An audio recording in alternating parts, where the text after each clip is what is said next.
I'm gonna need the stories, and you're gonna have to dive a little more deeper into the LA life. Hi, Moody. I took a break cause I had to get right now, I'm back in that mode. Nowadays, I don't see none of these niggas who claiming they stick to the code. I put bullets in my wallet and you niggas like it, you made the fold. Fuck on the Spanish hoe, and she gon' DM me in vanish mode. And you gotta watch for all of these niggas ain't really your bros. Her and her friends gon' jump in the whip, my nigga, I came with the hose. I smoke weed so I get high, so I don't catch up with the lows. Model bitch cooking for me, she cater to me, she Beyonce, no. No, I don't give a fuck what you say, so it's better you don't even speak. These niggas come walk in my shoes if these niggas had my feet. She heard I was good at rapping and beats, so she Pittsburgh Chatter, where I do interviews where I want, whenever I want, with who I want. And today I have a special guest, Tony Way or No Way. Lil Tony, how's it going, bro? Good, brother, good. Okay, so before we get into everything you have done from the store and everything, I want to ask you is like, did you have a dream or goal or a passion or something before you got into the industry? Before I got into the food industry, Yes. I think my way of thinking wasn't the best as a kid growing up, but I always had a dream of some type of entrepreneurship in my life. I wanted to do something and I wanted to be something. I know that for sure. Mm-hmm. And the store you have now, you said this wasn't your first store. You've worked in a couple pizzerias that your family owned and things like that. So what was the first couple stores that you did work in? So the first store that I worked in was a family-owned grocery store. Mm-hmm. It was in South Point. My immediate family owned Moranti Brothers Market. We were a coffee shop, a grocery store, and a cucina, which is an Italian restaurant. Okay. We had everything there was imported straight from Italy. There was not an item on the shelves that wasn't from Italy. Mm-hmm. And so this is all stuff that you guys used on a daily basis that you guys wanted to introduce to other people. Yeah, pretty much. We used it on definitely a Sunday basis for sure. In my big Italian family, we used a lot of imported Italian goods, and my mom is a culinary chef from Tuscany, so that is how it came about. Eventually, is my pops wanted to have my mom open up something, and that's how that spot came about. It's still open? It is not, no. Okay. So now then we get to the April of 2023 where you've made a huge change and you made a huge pivot into opening up a store downtown. So, of course, there's always a gray period where you're working on this. You're coming up with, okay, I want to do it this way. I want to have the... So talk about the process in between before the opening and then how it happened and the grand opening after. So the process before opening was actually a really, really crazy story. It was very... It happened right away. It was about a month before I signed on the business. I was going through the roughest patch of my life, actually. I was... And I've been open about this on social media, but I was a drug addict, alcoholic, and I was actually on my way to rehab, and like in the midst of getting better and trying to get better, I got a phone call from my best friend's dad, and my best friend's dad is calling me, and like I'm in rehab, right? Like at this point, and he's like, "Hey, I really think something great. Like I have something for you. Like that you might want to check out when you come home. I think it would be awesome for you to come check this out." And I'm like, I can't even get 30 minutes sober. Like Theo Frank, I don't think I could. I don't think I can do that. But I'll have to let you know. And so no, from what you're asking, at that point in my life, there was no thought of owning a business. My first thought was like, I need to get my life together. And, I had a little bit of what I had left to even start anything, which wasn't a lot. So I was just very confused what they were asking me and what they expected from me. But I ended up finishing out the rehab, and I came home, and that first week I was home, I went and I looked at the space that my best friend's dad was talking about, and before you know it, that same week I signed on my first business. And like this is all just so like insane to me. Like in the moment, like I'm like I might have had 35 days sober at the time, and it was just all happening so fast. But like everyone around me was so supportive and like wanted it to be to be something for me to do and show up to. So I gave the last of my bank account to this business, and that's how we kind of got started at the beginning, and that's how I got it up and running. Okay, so immediately, because I went down your whole page, and it seems like at first it was more just pictures and stuff, just promoting like that. But then you did the one thing that most people in Pittsburgh, when they're running a business, they're starting to do now, but they weren't doing at the time, is go to social media. You start pushing the social media. We'll talk about some of the collabs a little bit later. Okay. What made you want to actually push everything on social media? Because you could have just put posters up and stuff like that, but you decided to do it that way. Yeah. So I mean, like I said, when I guess just a brief too before is like before I opened the store, I actually April 24th of 2023 was the opening day of Little Tony's Mini Mart, and about on February 6th of 2023 was my birthday, and I ended up relapsing while remodeling my store, and I was real messed up again on everything, and I was out there for about 3 weeks again. And on March 2nd of 2023, I turned my will and my life over to the care of God, and I asked for help. And I asked for help, and I ended up getting sober, and that is my current sobriety date as of today. So to go on to what you're talking about in that beginning stage of what you're seeing on social media at the very bottom of my feed is that's just a start. Like, I was just showing up. So I opened this business with a month sober. I was just posting a little bit of here and there. But like, my main goal, like at that point in my life, and still is till this day, I do it in a different way though, was recovery. Like, I had to focus on bettering myself and who I am as a person, because I wasn't ready for like what is coming today, what's happening in my life right now. At that point, I wasn't ready. Mm-hmm. So that first 6 months, I was just posting that little stuff. It wasn't like I didn't want to take a leap of faith. I wasn't even serving food. Like, people don't know this. My first 6 months of Little Tony's being open, we did a little bit of grilling out front, but we didn't do the sandwiches and the level of expertise we're doing on So there was no right flat top? No flat top. Okay, that got added on later. Yes, yeah. That was about 6 months in. Mm-hmm. So at this time, it's like you're saying, you're not really hip to social media. It's just kind of progressing over. It's not nothing crazy. When it comes to the store. Yeah, okay. Yes, yeah. So then you end up starting to get better. You start doing reels and things like that. And then, of course, we talking about segueing over to, you did the hot seat, then with Smiles. Then they came down and reviewed your food and things like that. Who got you hip to be able to start doing social media reels and making those type of collabs? Like, who was in your head to tell you, hey, you might want to take this route? So like around that 6 month mark, I took a trip to New York City, right? And I was just going around to every bodega. I have family in the Bronx, and my best friend lives in Brooklyn. And at the time, he lived in Manhattan, right? So I went and visited him, and I got this like crazy inspiration that like, I need to become a full-blown bodega. And like, the way to become a full-blown bodega is to get health department certified, get that flat grill in there, and start moving. And so once I did that, I came up with the slogan, the Tony way or no way.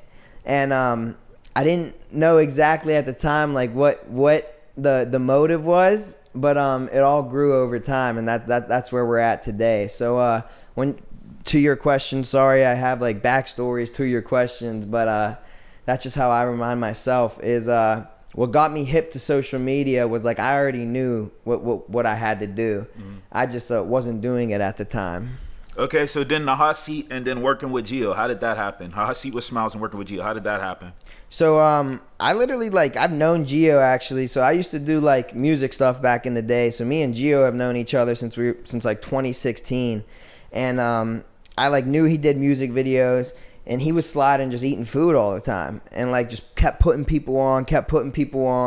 And then he came with Smiles, and then I just asked him like a week or two later, I was like, yo, would you do like short form content for me, like for my business? And he's like, of course.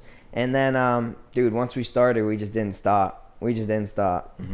So all right, during the hot seat, you said something that I want to highlight. You said if you had the last meal to choose, it would be your mom's lasagna. So, all right, I'm curious, how good is this lasagna? Like, I'm just curious. Dude, it's just something about my mom, man, and like, and it's like the same thing as my nonna from my grandma. That's how we say it in Italian, is nonna. And it's just like when a piece of food, it doesn't matter what it is, man. It could be a Kraft cheese, grilled cheese. When it comes off of their hands, man, something happens to that plate when it touches that plate, and it's just so good. And I don't know if my mom does it any different than the people in Tuscany or in Italy, but I know that lasagna is my favorite meal that she makes, and I would choose it. That's why. They say typically if you can't name the secret ingredient, it's most likely love. To be honest, they put the love in the food. So that's another question that kind of segues over is talking. I will get back to the business, but I also want to highlight this. Italian families are very family oriented. So Sunday dinners. This is something that you used to see, baby, back in the days that everyone used to do. But it seems like it kind of fell off. So why do you feel as if, though, it's not as normalized in every household now, doing Sunday's dinners, and why it's not as popular? Ooh, you're saying like throughout families as a whole, not just Italians? Everyone. Yes, you know how it used to be. You had to be there at Sunday dinner after church or something like that. But it's not the same anymore. You don't see it as frequently. I think my answer to like a lot of stuff like that question is I think social media is really destroying society. I think that people, and this is just my perspective. I think a lot of people are not even realizing how selfish and self-centered that this world is becoming. And I think so many people are just thinking about what they got going on and what they got to do for their day. And, when it comes to family dinners, I see it in my own family. To be honest, it's sad. My one side of my family is together all the time, no matter what. We still get together every Sunday. But, fear. I think fear and resentment. I think we need to learn how to forgive each other. And, family is starting to not, is lose each other because we just get so mad. And like we don't learn how to forgive, and I think that's it, man. But you want to know what's crazy about that? Once you get around each other, and then people start eating the food, everything changes. Memories come back. People start laughing, and then it's like everything comes back. So I just don't understand why it takes so long to get to that point to bring everybody together. I don't understand either. I think it's an America thing. I mean, like I think because you see it like even with Italians, like you said, you may think a lot of Italians keep that tradition going, but it's slowly dying in the Italian families too, for sure. Like you got now it's not like not every family's like mine who has first generation grandparents like nonnos and nonnas still alive here in Italy. So like our heritage and traditions are still very strong. So now you have families from all other countries too, not just Italy, who are now being born here in America, right? So it's like second, third, fourth generations who aren't even from their home countries. And those traditions are much stronger in those countries. And I feel like in a place like where we live, it's like everyone's out to get their own or whatever it is. I don't know, but it's not the same, So sad. All right, so before we get to more collabs that you did, I want to talk about the process of cooking. So you already knew how to cook, or you kind of dabble with it and then end up learning throughout? I learned throughout my business. Okay. Yeah. Okay. So my mom helped me a ton. I've been in the cooking food industry my whole entire life, around it at least. I may have not done the actual cooking. So I'm sure I knew a good bit. But no, I when it comes to the store, it was my mom helping me and teaching me a few things, but it was more like I'm just in there, and just learning how to do this stuff myself. And that's really how it came about. And as far as things that you have in the store, because I see you mentioned, of course you have to have the Toners tea, it's a Pittsburgh favorite, but things like that, how are you choosing what you're going to put into the store, or even how you're going to choose your menu? Because I know you have specials of the day. So how are you choosing things like this to create the store?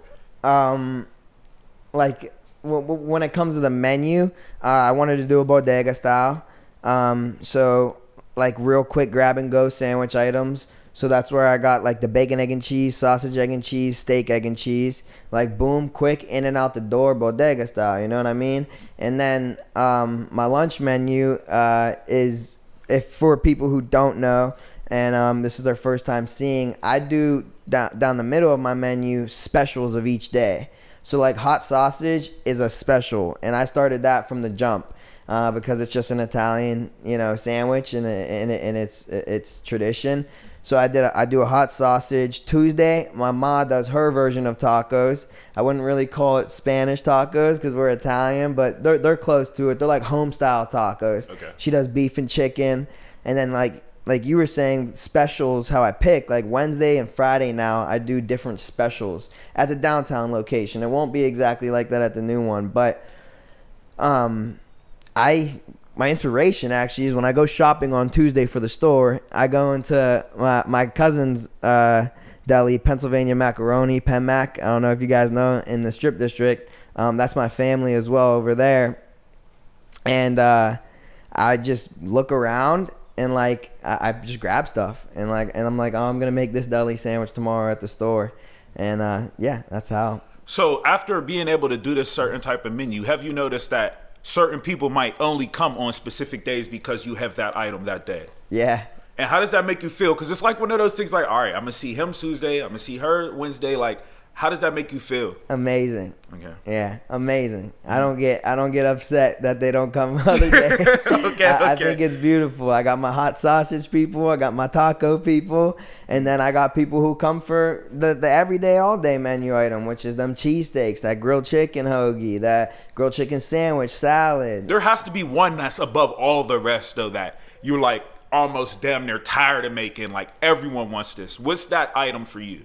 I'll never get tired of making my food, but Okay, I genuinely love cooking for people, and I love doing what I do. I see the smile in the videos. You ain't got to tell me, bro. But yeah, that would be the cheesesteak. Okay. I mean, that would be why we have a line from our cash register going up to the top of the street every single day for the last 6 months straight. I got to taste this cheesesteak. Everybody keeps talking about it. Go ahead. That's it, man. The cheesesteak, man. Cheesesteak, Tony's cheesesteak. Okay. All right, so after this, you kind of kept the ball rolling after the collabs. This is when Shum was really hot. He's still hot now, but it was like Gen 3 perfect. You collabed with him. And this seemed like it really helped your business. So how did this collab happen? How did you guys talk about the idea? And how did you put it together? So it was like the first or second month of me going real crazy with the content, doing the stuff with Gio. And I was talking about a marketing plan with Gio, and Gio's like, hey, I think it'd be really cool to get like someone who's up and coming in the city right now in the store and do a cooking video with them, and we just made it happen, man.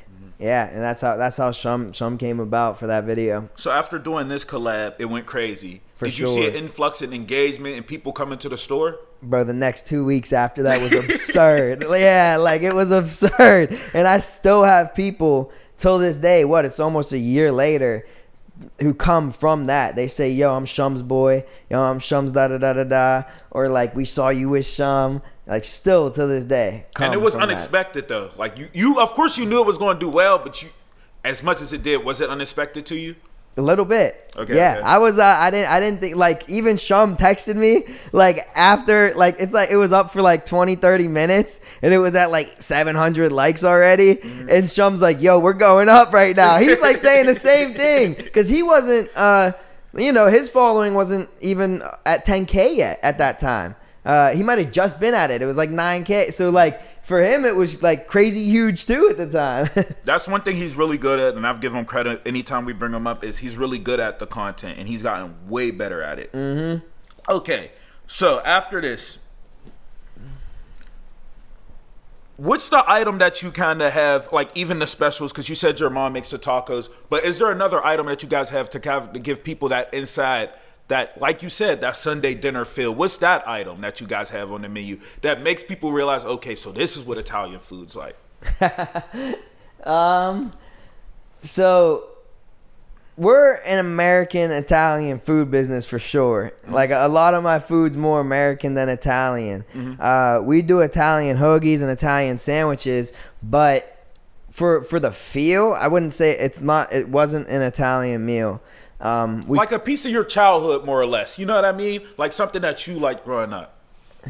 I think the meal that like made people like realize that like, okay, these people can cook. Like we're not just throwing sandwiches together. Like these people can cook was my salmon rice bowl. Ooh. And we don't currently have it right now. We aren't allowed to grill out front anymore. I don't know if a lot of people know that, but we aren't allowed to grill out front anymore. It's just a grill inside now, which is crazy because we started with the grill out front, right? But you know, I'm not resentful over it. It is what it is, and that's why we got a second location coming. But that salmon rice bowl was that meal. Like people who never ate fish in their life would take a bite of this salmon and be like, why does it taste like meat? And we just marinate it and season it so good that you don't taste the lick of fish in it. It's so good. I love salmon. Salmon's the best. So that's one item that you said. Of course, we'll get to the next store, but that you guys are going to include into that store. For sure. Okay. Oh yeah. The salmon is not a special of the day, but like a consistent item. It'll be every day. Yeah. Okay. All right. Yeah, every day. Yep. Okay. So after this, it seems like you're starting to get notoriety. People are starting to really understand the Little Tonys. And then you meet someone even bigger. You collab with Lou Ratchet. How did this come about? And I want to give credit to Lou Ratchet. He does come back and look out for everyone. Bro. I can't deny it. Bro, much love to Lou Ratchet, actually, bro. Like on some real stuff, like real stuff, bro. He's a real one, just like you said, bro. Like he comes back and shows love and whatever it is. I don't even think it's about that even too, though. Like he's a good dude. And I hit him up probably like 6 months before the draft. I asked him if I could pay him like to do some work, right? And I've never, that's like my biggest pride still to this day, and I haven't yet actually because I didn't end up paying him. But like I've never paid for a lick of promotion, a lick of anything. Like I genuinely believe off the muscle and off the love is like how I want to grow my business. But I did. He ends up texting me back like 3 weeks before the draft. And he's like, yo, I don't want, he's like, you're the one with the storefront or whatever he said. Or like, he's like, you don't have to pay me or whatever he said. Yeah, something like that. He's like, you don't have to pay me. I would just love to collab and like do something out of your store as well for my brand. You gave him the food though, right? Bro, of course. Of course. But like what a lot of people you don't got to wait in line either. What a lot of people don't know about is that we didn't just do the collab on IG. The collab on IG went up more. I think, I don't know, probably not anymore. But he also did a skit in the store on YouTube. So like he did content for his page as well. And then he posts, so it was like a YouTube vlog or? No, he did a skit, like how he does the funny skits. Okay. Yeah, I'm in it. Deli the Kid. He's a little young bull from, I think over from like Westmount, Duquesne area or whatever. But yeah, like there was like 2 young bulls in it. And then me and Lou Ratchet and then Lou Ratchet's boy as well. And like we did a skit for his YouTube channel. And that was funny as hell. That's on his YouTube too. So also one thing I want to highlight is you've created like, you said you want to give the bodega vibe and you've done that. But you also have created like, for littler creators to come and make, hey, can I make a sandwich or can we do this? I think I seen Carson, isn't that his name? Carson? Yeah. He pulled up, and I've seen just other creators who I might not remember exactly their names. They pull up to the store, you'll collab with them. So what inspired this to even kind of do little creators too?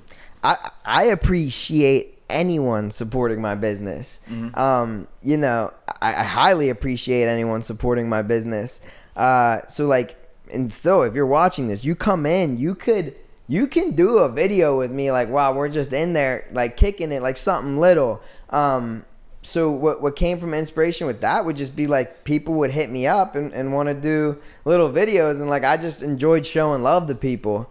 Yeah, and that was really it. So how frequently does this happen now though? Because if you have a line, of course you can't do it. Yeah, that's the whole what I was getting into, like with the big, like how I did with like Shum and Lou and stuff like that. That has to be planned. Yeah, like I'm like, as we speak right now, I'm booked out on doing stuff like that.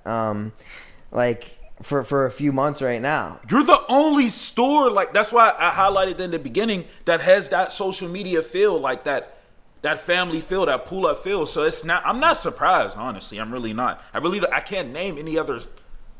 Yeah, I can't really name anybody else that's really done that or took that wave. Yeah, but like I think also at the same time, like for me, when it comes to doing that, like my business is about like love and like genuine in that too, right? Mm-hmm. And like I'm not out here trying to get famous on social media. That's like, why it's happening. But I'm not though, and like people get confused and like why sometimes I don't respond or like want to do some videos or whatever, and it's not, I say come do a video, you whenever you want, you can come do a video, like any kind of, but like when it comes to something like that, is like I really want to get to know people, like I really want to get to know people, and like I'm not like, it's hard for me to like, because I'm not acting in my videos, you know what I mean, like I don't act, so like if you're just pulling up and I have no clue who you are, it's like hard for me to like, you know, I don't even know what to say because like nothing's an act. It's all like happening real time. You're saying you give every customer the same response regardless. Exactly. Who they are. Like that's my whole thing is like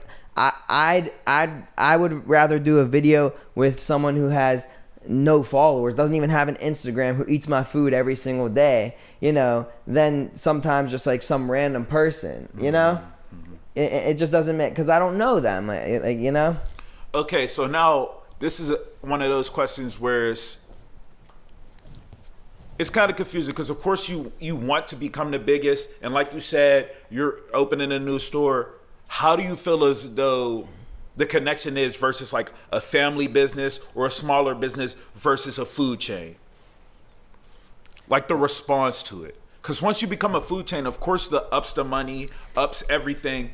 Yeah. But you lose that real connection you would have with a customer, that one-on-one. You know what I'm saying? Yeah, and that's what I never want to lose. My goal isn't materials. My goal isn't to be the next big da-da-da. Turn this ringer off. My goal isn't to be the most famous. Like you might have just said. Like, it's not that. Like, my goal is to spread love and positivity, and if anything, I just ask people to come eat my food and let's chop it up. And like, I just want, you know, someone asked me this. I just had an interview the other day, actually. On Sunday, I had a little interview at the store, and they asked me like, what is if you had a goal, what is it? And I really live day to day. I'm just focused on today and like what's going on today. But if I had like to say, is like, it's not the materials, it's not the car, it's not the house, but it is like, I do want to be, when you think about a place you go to, when you come to Pittsburgh, you think about Little Tony's, and it's a spot you check out. Like, I would love to be that for one day in Pittsburgh, kind of like how Permanis has that feeling, that staple. Mm-hmm. So what do you think that before we get to the new store, what do you think that is it possible to be a big food chain and still keep that connection? Or is once you get that lit or you go that far, it's impossible? It's impossible. How can you don't have family members in 50 states? I mean, like you don't, I don't know. Like, to me, like a family business is family. I think that, all right, this might be a little off topic here, but even when I was watching the movie and I've done a little bit of research on McDonald's, they were able to do it for a little bit, but then it ended up falling off. It's like if you could put a family in it that has the same, like, you know, same vibe as you, but eventually it's just going to fall off once you get too big. So that's just an example of someone trying it, but it didn't work. Okay, so now we get to the new store. What's the new store called? How did you get to this point? Are you happy? Like, do you know how much work it's going to be? Double the work? Like, just talk about everything. I'm super, super excited. I'm super grateful. God has been really, really good in my life. And it's going to be called Little Tony's Mini Mart, of course, still. It's going to be a bodega. It's going to be 10 times bigger, like a legit 10 times bigger. I don't know. People don't know that our spot right now is only 150 square feet. So 10 times that. It's going to be really, really cool. It's gonna be a place that you walk into and you've never seen something like this. You've never seen something like this in this city. and I know the work, and like I am worried. Don't worry, I'm nervous about that for sure. I'm nervous about staff and everything like that. I'm gonna have a full staff now, so I'll have 2 or 3 cooks. I'll have 1 or 2 cashiers, and then a couple other things that I'm not gonna release yet, but like some stuff like that. I'm super excited. That's 2030 Murray Avenue in Squirrel Hill. I don't know what much more to say but like the fact that I know with a bigger space now, because we're just so slammed out of this on a 2-foot grill right now, I'm going to be able to, as long as I execute it right, God willing I will, I know I'm going to be able to spread a lot more positivity, a lot more love, and and like to go back again, like about the social media stuff and like bringing people in to do video and this and that. Like, I really, really, really care about like genuine connection with people and like face to face. Like, how are you? What's up? Like, I'm not. All that stuff's cool, but like I that's like what makes me free and makes me happy at the end of the day. It's something you can't pay for. It's just the connection with people. I'm not gonna lie. I understand that completely. So now, I know this is like one of those things where I got to bounce back and forth with this, but then you had a CBS interview, and it seemed like you were really happy at this interview. But one thing I would say is, like, even interviewing now, you're good on camera. Like, you're able to have that conversation, that natural feeling. So talk about this. How did the CBS interview happen, and how big was it for your business, though? Believe it or not, like, social media was more traction came from that, but news isn't the same as the news thing has been like crazy over time. Like over time, it's like still people are like, bro, everywhere I go in the city, it's like, I saw you on Today Live. I saw you on Today Live. So like that for sure. But how was it? Like the feeling was insane. Like insane. It felt like unreal. Like, honestly, I remember, like, they hit me up, like, a week prior, and they asked if they could come, like, when they were going to be live during that day and do this interview. And I was like, yeah, of course, right? Mm-hmm. And, yeah, man, just, like, I just prayed a lot before it. I prayed a lot before I sat in this chair today, and I just do it. That's just like me. It's not an act. So it went really well, and it definitely helped. It's still to this day helped a lot. And what's really, really cool is that they've played it 3 times. So not only that day, but they've also used it as a replay. Like visit Lil Tony's Market. Yeah, I know what you mean. Whenever the last big event in Pittsburgh was. They like used my business again as like a business to head down to when you're in Pittsburgh, stuff like that. So it was really cool. Yeah. It's definitely a blessing. God definitely got his hands on you. So now I want to talk about the Monday through Friday, 7 to 4. What about the people that might just be getting off, or those late night people? Like, you do know that's a whole nother crowd of people that you could have. So why is it so early? Like, you start so early, but you end early too. Why do you have that timing? You said, like, why am I out? Monday through Saturday, your Monday hours, through yes. Friday, 7 to 3 p.m. Okay.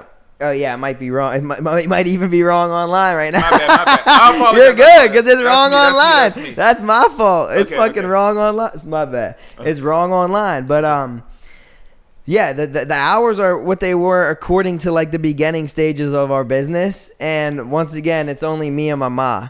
So like True. I only have one employee, like not even employee, he's a helper outside of my ma at this location right now. So like we don't have room for more people. Like my space is 150 square feet, right? So the new spot, is it going to be increased hours? Of course. Okay, all right. Weekends too. Weekends too. Oh gosh. Yeah. And like even with all the social media and stuff and craziness, like I know I could cook 24 hours a day and probably sell a sandwich every 10 minutes. But you gotta like yourself too. Yeah, I gotta take care of me. And also downtown dies after 5 p.m. It does? Like my side. So like I'm on the courthouse side. I'm on the business side of town. Like, I'm not Market Square and Point area. You got to think. So, like, once business district, all that stuff is off work, it is a ghost town on my side of town after 5.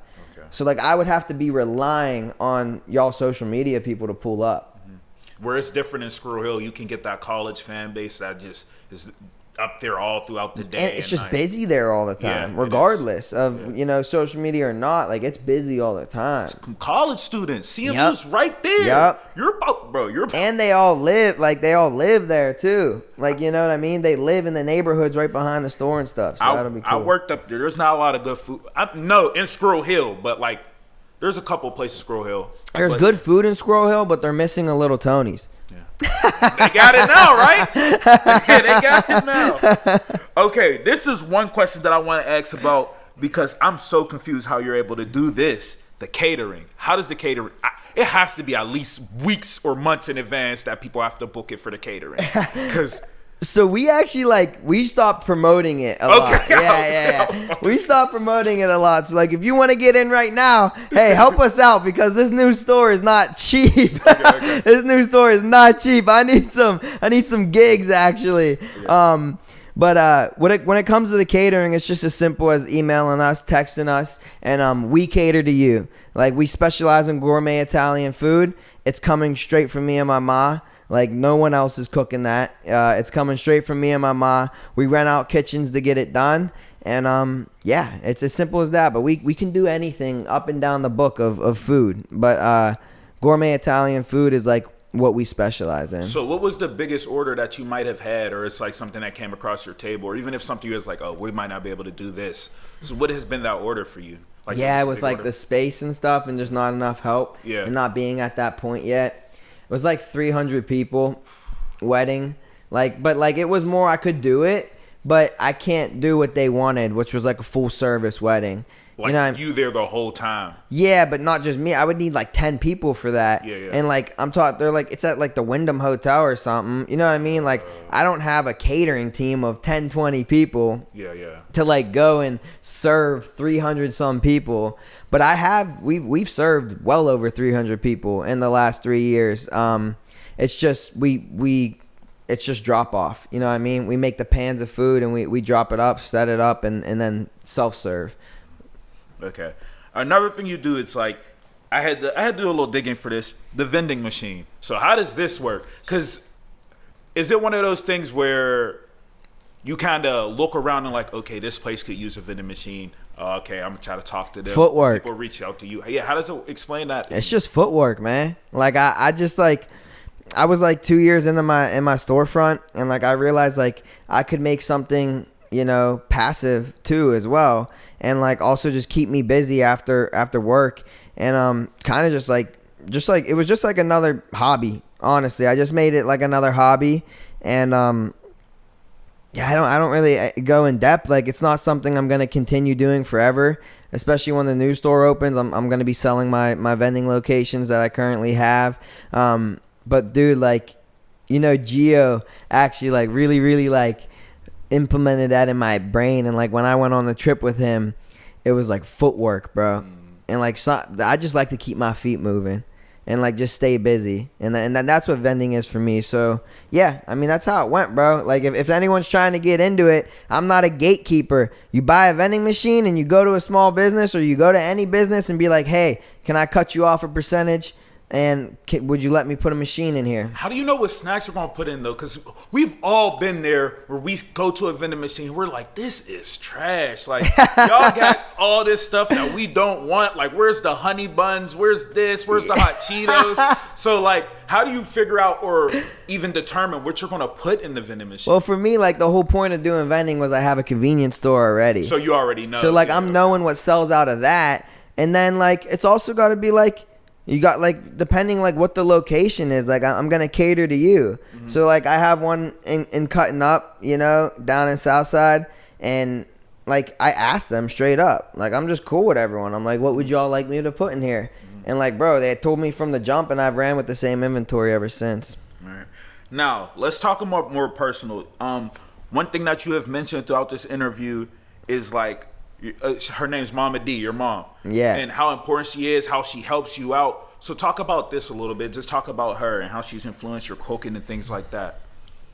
My mom is just someone who's never like gave up on me.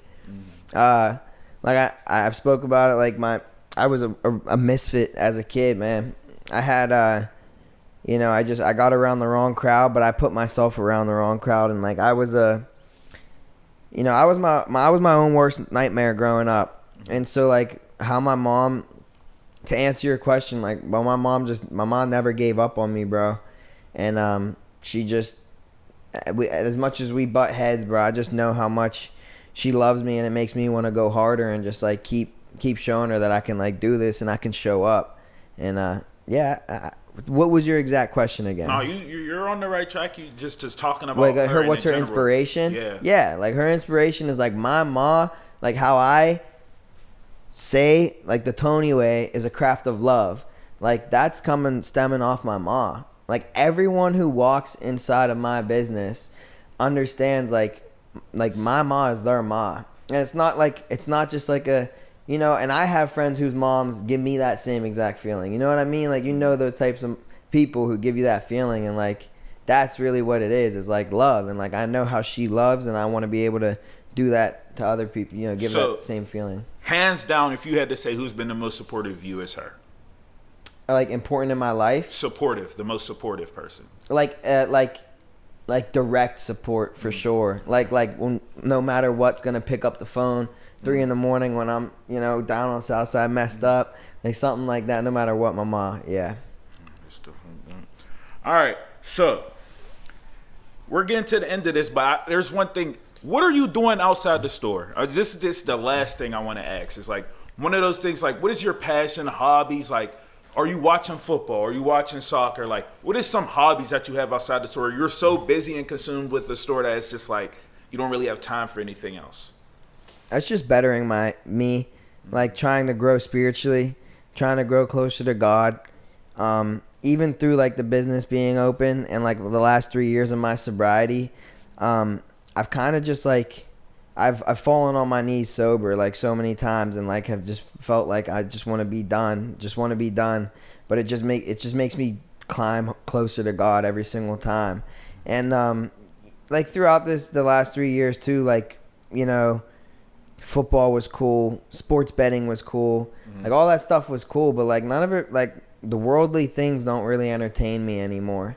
Like they really don't. So like my hobby is like this connection with people, connecting with people, outreach, helping people,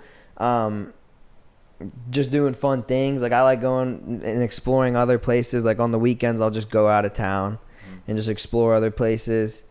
Yeah, I mean, I come, my outside life consists of going to Delaney's in Southside for coffee. I go to the strip district. I see my cousins there. I go to my cousins at the other pizza shop, and then family for sure, which I didn't include. 24.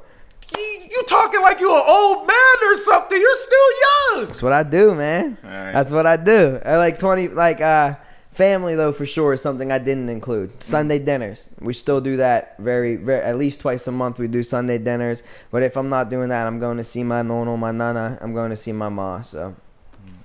All right. So, the once hidden gem, but now has surpassed being a hidden gem, Little Tony, onto his second store. It's crazy. And I know you're happy. Like have you seen this progression in your life? I know you're happy. So, that's pretty much it. Is there any question you have for me or anything else that you want to highlight? Of course, you have the hoodies and the merch, so we definitely want to highlight that. I just anything to highlight is I highly, highly, highly appreciate every single person who supports us.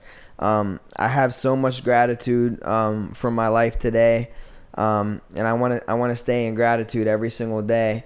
And if we could all together keep spreading love the Tony way, that's all. That's what means the most to me. So for sure. All right.